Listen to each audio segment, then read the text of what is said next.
Indonesia telah mencapai kemerdekaan ke-77 tahun. Untuk kita generasi baru anak bangsa yang tak pernah merasakan pahitnya perjuangan dalam sejarah kemerdekaan Indonesia, banyak ragam dan ruang gerak untuk membangun Indonesia.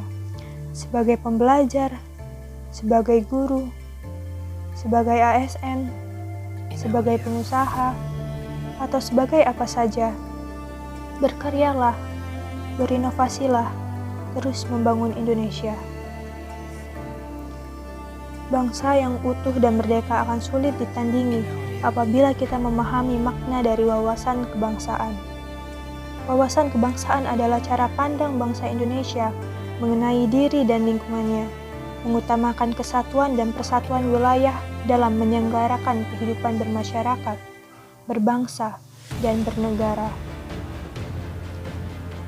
Setiap warga negara wajib memiliki nilai bela negara, yaitu sebuah sikap dan perilaku negara yang dijiwai oleh kecintaan kepada Negara Kesatuan Republik Indonesia, yang berdasarkan Pancasila dan Undang-Undang Dasar 1945, dalam menjamin kelangsungan hidup bangsa dan negara yang seutuhnya.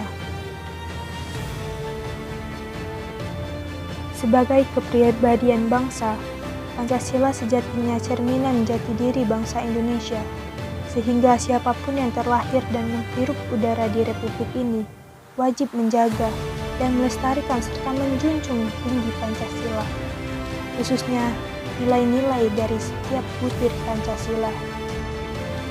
Salah satu kemampuan awal bela negara adalah menjaga kesehatan, merupakan modal awal dalam membela negara.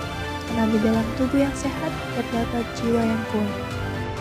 Lalu bentuk bela negara dalam proses belajar mengajar kepada generasi muda yang akan mewarisi perjuangan bangsa Indonesia. Kompetensi aparatur sipil negara atau ASN dalam pelaksanaan tugas terutama pelayanan publik harus didasarkan pada Pancasila, Undang-Undang Negara Republik Indonesia tahun 1945, wawasan Nusantara, nilai dasar bela negara, serta wawasan kebangsaan. Dengan sikap dan pandangan dimaksud, maka berkumpulnya banyak latar belakang ekonomi, suku, dan agama. Namun persatuan dan kesatuan serta semangat untuk membela negara dapat terjaga dengan baik. Tantangan tersebut semakin terasa dengan adanya pandemi COVID-19 kemarin, mengingat seluruh ASN dituntut untuk tetap dapat bekerja dan memberikan pelayanan publik dengan baik meskipun terdapat banyak keterbatasan.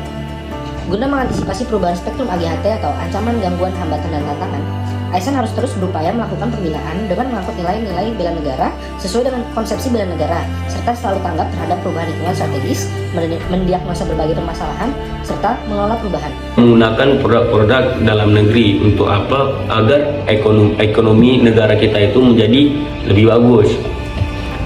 Lalu kita harus mengutamakan segala kepentingan negara yang dilakukan untuk mewujudkan tujuan pembangunan nasional Indonesia. Dan kita harus bisa menempatkan kesatuan serta kepentingan bangsa atau negara di atas kepentingan pribadi kita ataupun golongan. Lalu kita harus rela berkorban demi kepentingan bangsa, dan kita harus cinta tanah air dan bangsa atau negara. Dan juga kita harus bangga sebagai persatuan bangsa Indonesia dan bertanah air di Indonesia. Dan kita harus memajukan sosialisasi dari kesatuan bangsa yang Bhinneka Tunggal Ika, yang berbeda tapi kita tetap satu, yaitu Indonesia. Dan yang terakhir menurut saya itu kita harus bangga menggunakan bahasa persatuan. Bahasa apa? Yaitu bahasa Indonesia, karena kita orang Indonesia. Lalu kita lanjut ke sila keempat, yaitu kerakyatan yang dipimpin oleh hikmat dan kebijaksanaan dalam permusyawaratan dan perwakilan. Menurut saya itu yang pertama, kita harus bisa mengambil keputusan yang berdasarkan musyawarah atau mufakat di dalam suatu kelompok. Yang paling kecil dalam kelompok kita harus bisa mengambil keputusan itu secara bersama-sama apabila kita berkelompok, beda dan individu. Lalu yang terakhir adalah keadilan sosial bagi seluruh rakyat Indonesia. Ya, menurut saya itu cara menerapkannya, yang pertama itu kita harus meningkatkan kepekaan sosial dengan mengadakan kegiatan yang dapat membantu sesama.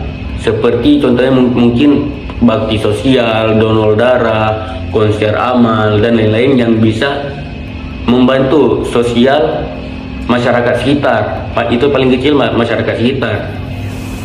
Dan kita juga harus berusaha untuk adil dalam aktivitas apapun yang kita lakukan dalam sehari-hari. Misalnya kita di pelayanan, kita ketika yang pengusaha datang apapun pejabat datang, kita bersikap baik. Tapi ketika golongan mungkin orang yang belum tahu yang datang ke tempat kita, malah kita semena-mena dan kita juga tidak adil. Itu mungkin itu contoh yang tidak menerapkan sila kelima. Lebanon dan Yugoslavia. Dua negara ini memiliki kesamaan dengan Indonesia, yaitu sama-sama memiliki keanekaragaman etnis dan budaya. Namun, mereka terpecah belah sehingga meninggalkan banyak gerakan separatisme yang mengakibatkan pertempuran dahsyat antar etnis dan agama.